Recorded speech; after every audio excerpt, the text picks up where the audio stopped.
Hello and welcome to another video. In today's video we are going to be having a look at this thing. It's a 400-in-1, supposedly, games playing Game Boy clone type thing. And as you can see, it is portable and trendy.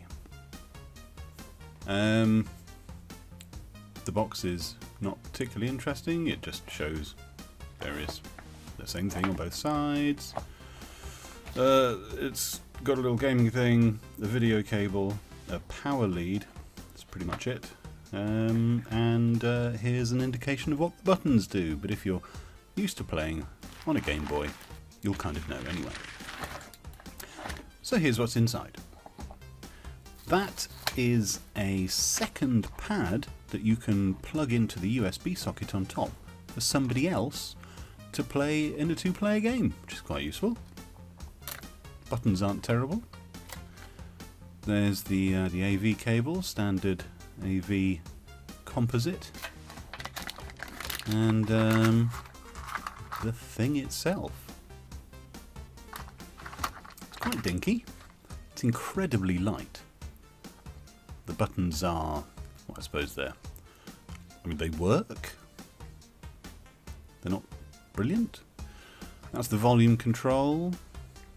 Nothing on the other side. Battery compartment, very interesting. AV out, USB to charge. And there it is, next to its older relative, an original Game Boy. As you can see, it is significantly thinner. Not as wide, not as tall. The Game Boy kind of swallows it, but the screen is bigger on this newer 401. If we turn it on, we get some wonderful, repetitive, plinky-plonky music, which eventually you just start humming. Chinese selection, English selection, and as you can see, many games, most of which I haven't tried, most of which are actually a bit rubbish. Just having a look at the viewing angles there, you might have noticed that the red disappeared. We're going to try a game.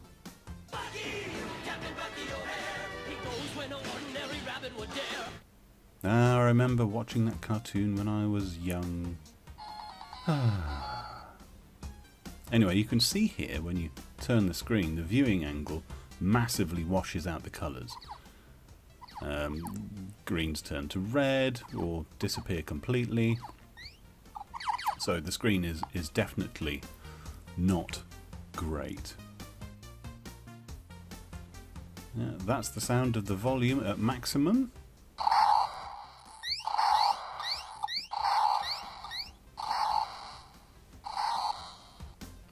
And wow, check out that light bleed from the LCD screen. This would explain why it's so light, because there's barely any plastic in it. It's super thin, so you can actually see the light of the backlight for the screen coming through the sides and the top and around the buttons, anywhere where there's a hole, really. It's fine to play on as a handheld unit. Battery life is pretty good. I'm just fast forwarding the intro to Bucky O'Hare as it goes through the "this is what we're doing" bits. I found out afterwards all you got to do is press the top round button to fast forward. So let's have a look at some gameplay, see if it's any good. Just finding out what the buttons do.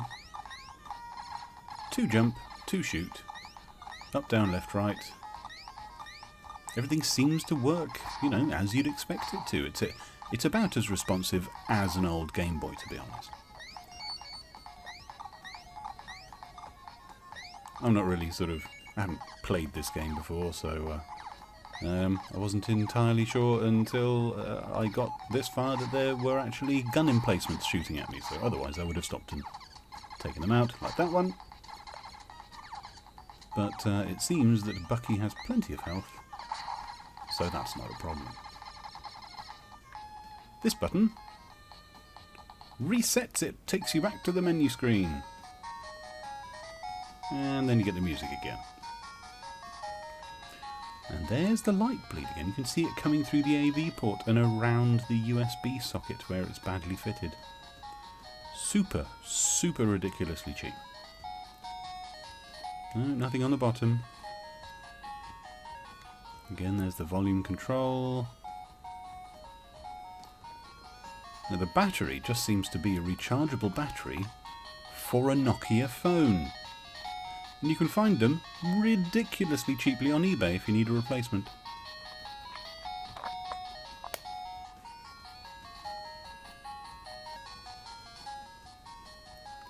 And of course the one thing that we haven't looked at is the power button, which is a power button.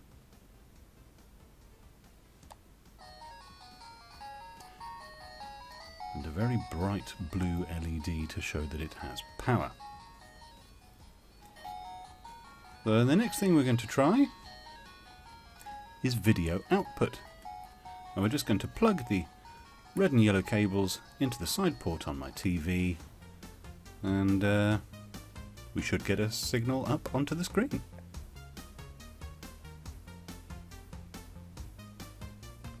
And there is our signal. Actually, my screen has decided it wants to put this into wide. So just changing it back to 4:3 mode. There we are, that fits a bit better. Well, I mean, it's the correct aspect ratio. Obviously it doesn't fit better, but it looks okay. It doesn't look terrible. Let's give Super Mario a whirl. So this is using standard AV cables. Yep, but all the buttons do everything you'd expect the buttons to do. The sound is not great through just AV.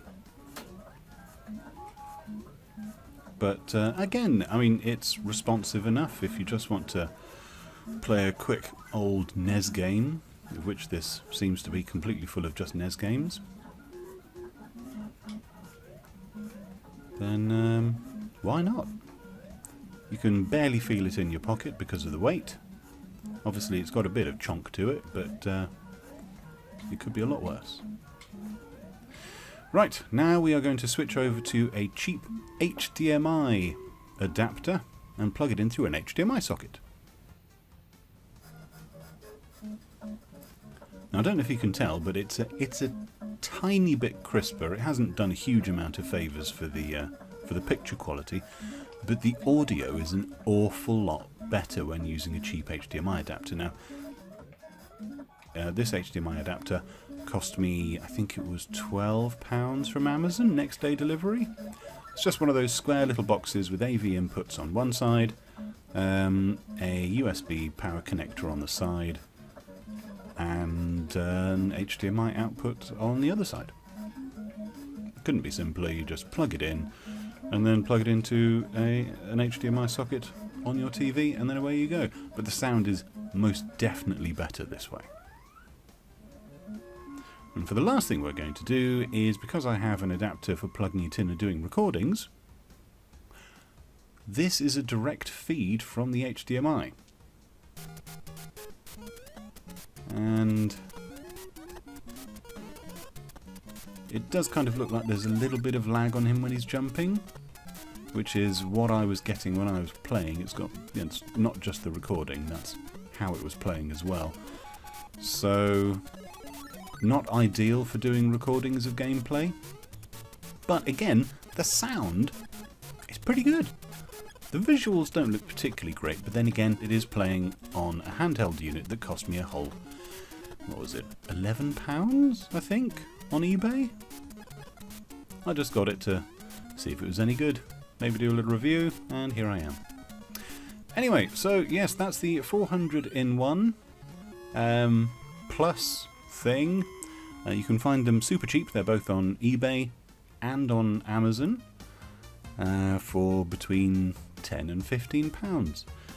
You could spend £15 on something an awful lot worse.